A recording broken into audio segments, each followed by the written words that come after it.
এটা এই পর্যায়ে আসতো না যদি ছাত্র সংগঠনগুলো নিজেরা বসে একটা সোশ্যাল কন্ট্রাক্ট বা নিজেরা একটা বোঝাপড়ায় আসতে পারতো। যেহেতু ৫ই আগস্টের পরে সব জায়গায় সংস্কার হচ্ছে, ছাত্র রাজনীতির বিষয়টাও ছাত্র সংগঠনগুলো নিজেদের বসে একটা নতুন রূপরেখায় বা একমত হওয়া উচিত ছিল, এবং সেটা হতে পারতো যে হল এবং একাডেমিক এরিয়ায় একাডেমিক ইয়াতে যে সাংগঠনিক ছাত্র রাজনীতি সেটা কিভাবে চলবে বা চলবে কিনা, এটা যদি আগেই ছাত্র সংগঠনগুলো বসে একটা চুক্তিতে আসতো, এক্ষেত্রে আমার মনে হয় ছাত্রদের দিক থেকেও ছাত্র সংগঠনের প্রতি বা ছাত্র রাজনীতির প্রতি যেই বিদ্বেষমূলক পরিস্থিতি তৈরি হয়েছে, যে মুখোমুখি অবস্থান তৈরি হয়েছে, সেটা হতো না।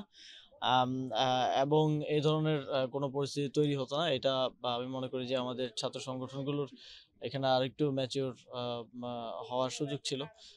তবে ছাত্র রাজনীতির এখনো যদিও ঢাকা বিশ্ববিদ্যালয় হলগুলোতে ছাত্র রাজনীতি নিষিদ্ধ করেছে, কিন্তু তারপরেও আরো অনেকগুলো বিষয় আছে যেগুলো ডিসপিউটেড। আমি মনে করি এই বিষয়গুলোতে ছাত্র সংগঠনগুলোর নিজেদের বসে একটা বা শিক্ষার্থীদের দাবি অনুযায়ী শিক্ষার্থী বান্ধব একটা সিদ্ধান্ত নিয়ে ছাত্র রাজনীতি আগামীতে কিভাবে চলবে একটা রূপরেখা প্রণয়ন করে নিজেদের মধ্যে একটা কন্ট্রাক্টের মতো করে, 90 আপনারা জানেন যে পরিবেশ পরিষদের মাধ্যমে একটা বোঝাপড়া হয়েছিল, সেরকম একটা বোঝাপড়া হতে পারে এবং তার ভিত্তিতে আগামীতে চলতে পারে। এই বিষয়ে আমি কোনো মন্তব্য করতে চাই না। আমার মনে হয় যে এই পরিস্থিতি, আমি যেটা বললাম যে এই পরিস্থিতিতে আসাই লাগতো না যদি ছাত্র সংগঠনগুলো নিজেদের মধ্যে একটা বোঝাপড়ায় আসতে পারতো।